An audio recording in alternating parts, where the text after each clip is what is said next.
Dando sequência então à nossa aula que fala de massa atômica, né? Ah, eu queria destacar para vocês, né, a respeito de alguns fatos históricos que talvez seja importante para a gente comentar e principalmente comentar sobre a evolução histórica, né, da determinação das massas atômicas, né? Bom, vamos dar uma olhadinha primeiro na proposta feita por Dalton, né? Nós estamos falando aqui por volta de 1826, né? Quando Dalton começou a postular, né, as suas ideias, principalmente falando das proporções químicas, né? Dalton era um inglês, né, que fazia muito experimento ali com gases, e ele percebeu que as reações, né, envolvendo os gases, né, geralmente eram reações que a combinação dos elementos, né, se dava por números inteiros, tá? O que isso significa? Significa o seguinte: se você reagir uma certa quantidade de carbono com oxigênio, né, ele vai formar ou CO ou CO2, mas não vai formar CO 1.8. Isso que é interessante. Isso é uma conclusão importantíssima. Por que é uma conclusão importantíssima? Porque faz com que agora nós tenhamos um conceito de proporcionalidade. Seria basicamente impossível a gente conseguir determinar a massa atômica se a gente não tivesse o conceito de proporcionalidade. E um fato interessante dessa lei da proporcionalidade é que se você pegar, por exemplo, 1 grama de carbono com 1,333 de oxigênio e verificar a formação de CO, vai dar a proporção 1:1. Então você tem 1:1 mais as massas sendo somadas. Né? Isso aqui lembra até a lei da ação das massas, né? Que o próprio Lavoisier trabalhava muito com isso, né? Quando ele mesmo postulou, né, a água era formada por hidrogênio e oxigênio. Então, a lei da ação das massas mais a proporcionalidade, né, colocada pelo Dalton nos dá já essa noção de que 1 grama, por exemplo, de carbono com 1,33 de oxigênio, você vai ter aqui a somatória dessas duas unidades, né, 1 grama com 1,33 para formar o CO. Olha que interessante, se você dobrar, você pode ter a formação de CO2. Então, ele começou a perceber que se ele colocasse, por exemplo, ou carbono ou oxigênio com um pouco só a mais de excesso, não formava mais CO. Formava a quantidade já esperada de CO, mas formava e sobrava um pouco do excesso que havia no sistema.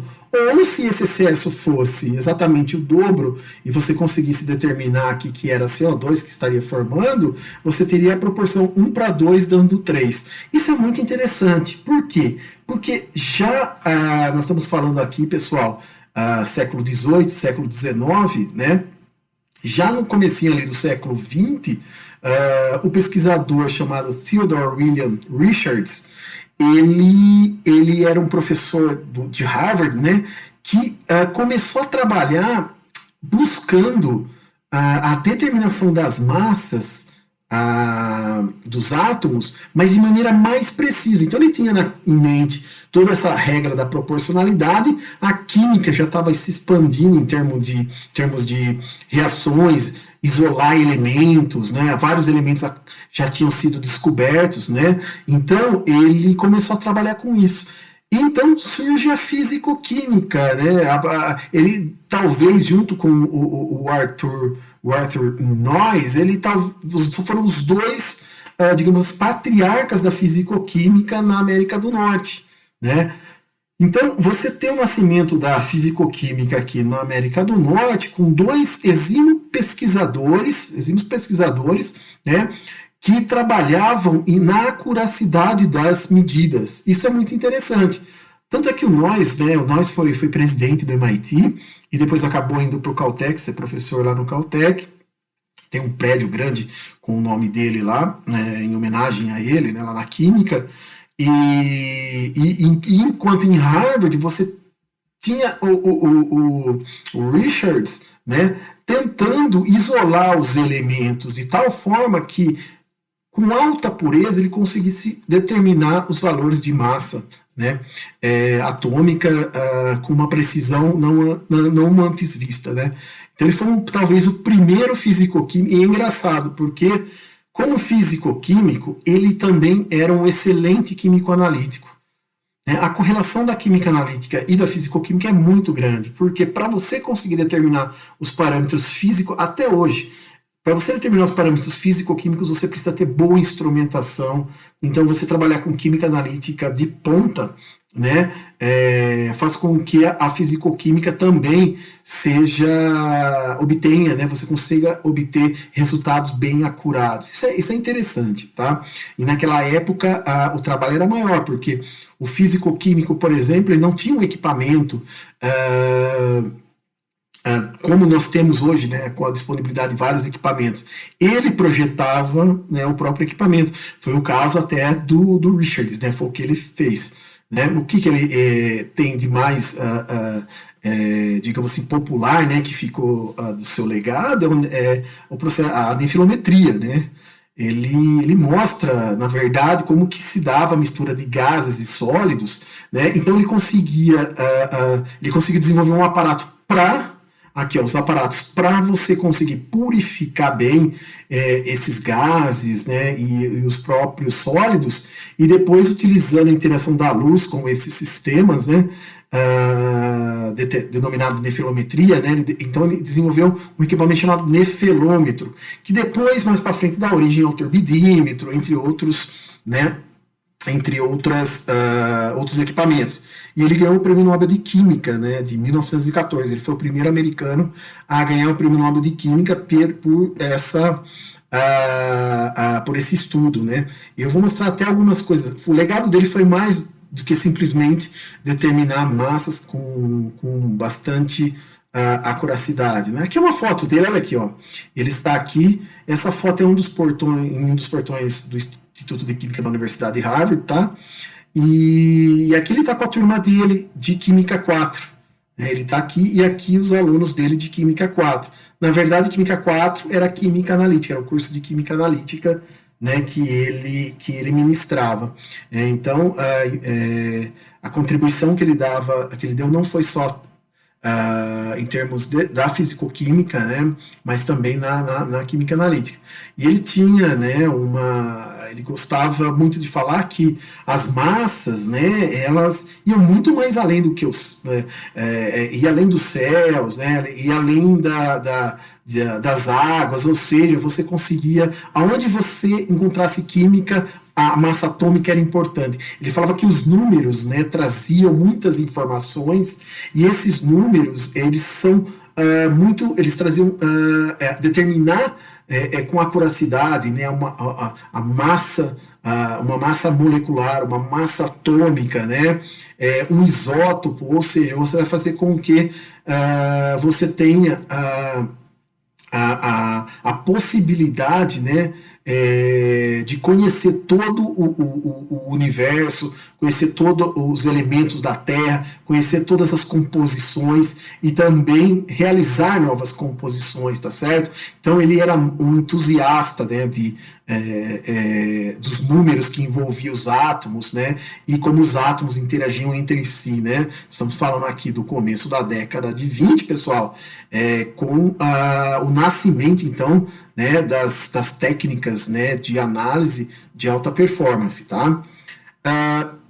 Um dos gráficos dele mais conhecidos, né, foi o gráfico até que foi utilizado, né, quando ele ganhou o Prêmio Nobel de Química, né, e ele foi depois até publicado mais completo em 1915, né, no Journal of American Chemical Society, o JACS, né. E esse gráfico, pessoal, ele é um gráfico muito interessante, olha. Ele já colocava a massa atômica com uma determinação muito bem feita. Olha que interessante, nós estamos analisando aqui um gráfico com mais de 100 anos, tá? Então ele colocava, por exemplo, na ordem crescente já de massa, olha, por exemplo, lítio, sódio, potássio, rubídio, césio, né? E ele correlacionava, por exemplo, com a compressibilidade, né, e com o volume atômico. Olha que interessante. Então, essas variáveis, ele conseguia fazer correlações diretas com a massa. Esse gráfico é utilizado até hoje, tá? E se vocês olharem, por exemplo, a curiosidade dele, você vê aqui que o rubídio vai ter um pouquinho mais, né, do que o 85 aqui de massa atômica, né? Se a gente olhar numa tabela periódica aqui, olha, vai ser 85,468. Né? Isso é muito, o rubídio, né, no caso. É muito interessante, né, você ter esse conceito, tá bom? E o fato dele ter ganho o prêmio Nobel, se vocês olharem lá na página, né, do Prêmio Nobel de Química, vocês vão ver que eles atribuem 5 importantíssimas contribuições que ele fez. Então foi um dos químicos que mais contribuiu, né, para o desenvolvimento da fisicoquímica e da analítica ao mesmo tempo, tá certo? Então ele conseguiu andar com os dois ao mesmo tempo. Então realmente é um cientista de destaque. Por exemplo, ele conseguia desenvolveu métodos para purificar gases e sólidos com maior acuracidade. Ele conseguiu também, porque era muito difícil às vezes fazer experimento com compostos insolúveis, né? Então ele conseguiu propor, né, fazer suspensões com esses compostos insolúveis, né, e estudá-las mais apropriadamente e assim por diante. Então tem várias outras contribuições. Por exemplo, a presença de gases, né, em amostras, remoção de impurezas vindas de outra natureza, enfim, até a construção, né, de vidrarias e outros aparatos que não contaminassem a amostra. Então foi bem interessante. Hoje em dia, pessoal, a gente utiliza o espectrômetro de massas, né? Essa é uma configuração moderna já, é uma configuração de um equipamento moderno. Basicamente, só para vocês terem uma ideia, né, você pode injetar a amostra aqui de algum elemento, ele é vaporizado, né, colimado até, ionizado e colimado até dentro de um campo magnético gerado por ímãs. E quando você passa a carga, tá certo? Ou um material carregado ou um átomo carregado, ele sofre desvios. E esses desvios são proporcionais à razão carga-massa, tá, pessoal? Então, se você tem carga 1 e massa x, esse 1 sobre x, né, ele vai ser importante, né? Ele vai ser importante para quê? Para discriminar esse tipo de massa envolvendo. Na verdade, você pode ter a massa-carga também, né? Por exemplo, se você tem uma massa X e a carga 1, você vai ter um fator X. Se você tem a massa X e a carga 2, você vai ter X sobre 2. E aí você consegue, num detector, você consegue diferenciar as partículas mais leves, né, que tiveram mais desvios aqui, foram desviadas, né, com um ângulo maior aqui, das partículas, né, mais pesadas. Então é basicamente assim que funciona um equipamento, né, de espectrometria de massa. Hoje existem equipamentos moderníssimos, né, que você consegue determinar a massa molecular de grandes proteínas, de moléculas de polímeros, né, e também com grande acuracidade de átomos, né, isótopos, vocês conseguem separar isótopos e assim por diante. Muito interessante essa técnica que vocês estudarão com mais detalhes em análise instrumental. E esse espectrômetro de massas, né, ele te dá um gráfico, né, então a técnica é a espectrometria de massas, ele te dá um gráfico como esse aqui do cloro, né, onde você vai ter um sinal, por exemplo, aqui do cloro 37 e um sinal aqui do cloro 35. E aí então vocês conseguem detectar, né, esses isótopos, né, conseguem separar partículas de acordo com a massa, né, e assim por diante.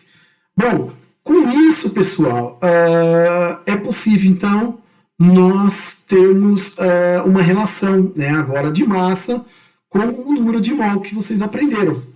Então, conhecendo a massa de cada elemento, agora a gente consegue fazer as famosas correlações em química. Né? Por exemplo, se nós pegarmos o alumínio, um mol de alumínio que tem 6,022 vezes 10 a 23 átomos de alumínio, ele terá 26 gramas, né, 26,98 gramas, tá certo? Se vocês pegarem um mol de carbono, vocês terão 12,01. Um mol de hélio, 4,003 gramas, tá certo? E notem, que a gente consegue agora correlacionar, né, a massa molar, né, você consegue fazer uma relação de massa molar, ou seja, por meio dos valores da massa, né, da massa média, né, dos átomos, vocês conseguem então agora correlacionar com o número de mols. E é por isso que surgem os elementos leves, os elementos pesados, né? Por quê? Porque se você fizer uma proporção, né, de 1 mol para cada um deles, quem tiver a massa mais a maior massa, né, vocês atribuirão, né, um peso maior. E, dependendo do volume, vocês podem correlacionar o volume com a massa. E aí vocês terão o quê? A densidade. Então, todas essas medidas só foi possível porque a gente consegue, então, determinar a massa atômica, né? A massa por átomo. Olha aqui como eu coloco para vocês, né?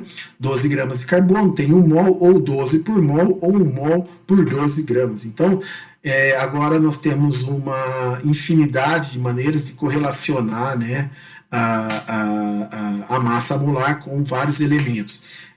Pessoal, então era isso que eu tinha para dizer para vocês.